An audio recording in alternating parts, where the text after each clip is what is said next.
बिस्मिल्लाहिर्रहमानिर्रहीम। अस्सलाम वालेकुम। क्या हाल है? सब खैरियत से? उम्मीद है आप लोग खैरियत से होंगे। अल्हम्दुलिल्लाह मैं भी खैरियत हूँ। तो आज आपके लिए मैं लेके आया हूँ जापानी फल का जूस बनाएंगे हम। तो जापानी फल बहुत ही मुफीद है, तो इसके बहुत सारे फायदे हैं। अगर मैं बताना शुरू करूँ तो वीडियो बहुत लंबी हो जाएगी। तो अल्लाह की शान है कि अल्लाह की ज़ात ने जो इंसान के लिए चीजें बनाई हैं उसमें फायदे ही फायदे हैं, नुकसान कुछ भी नहीं है। तो बहुत ही टेस्टी और बड़ी मजेदार सी ये जूस बनता है। तो आज हम जापानी फल का जूस बनाएंगे। तो शुरू करते हैं अल्लाह का नाम लेके। बिस्मिल्लाह। जापानी फल मैंने ले लिया है और इसको मैंने 15 से 20 मिनट के लिए फ्रिज में रख दिया था अच्छी तरह धो के। अब इसको टॉप से ये उतार देते हैं।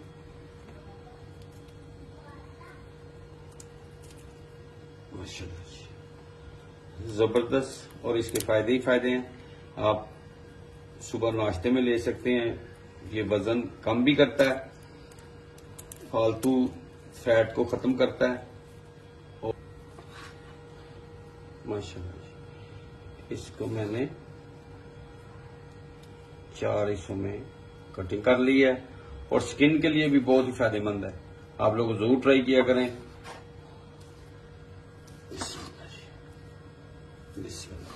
माशाल्लाह ये कटिंग हो गई है। बिस्मिल्लाह जी, इसकी कटिंग कर दी है। अब मैं इसको पानी में बनाऊंगा।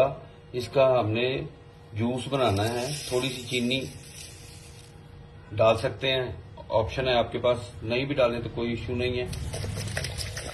थोड़ा सा पानी डालेंगे इसमें।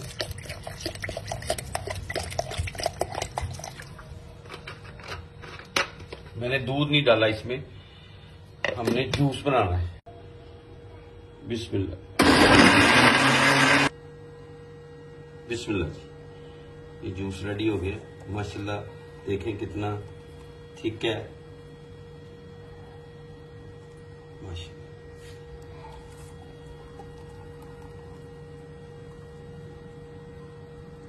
जबरदस्त। माशाल्लाह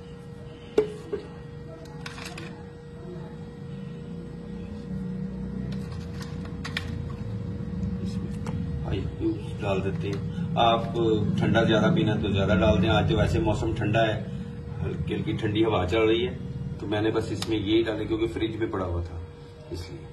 तो उम्मीद है आपको ये रेसिपी पसंद आएगी। पसंद आए तो आप जरूर ट्राई करें, लाइक और शेयर जरूर करें। तो अपना और अपनी फैमिली का ख्याल रखें। मुझे और मेरी टीम को इजाजत दें। इंशाल्लाह नई रेसिपी के साथ दोबारा मुलाकात होती। तब तक के लिए अल्लाह हाफिज।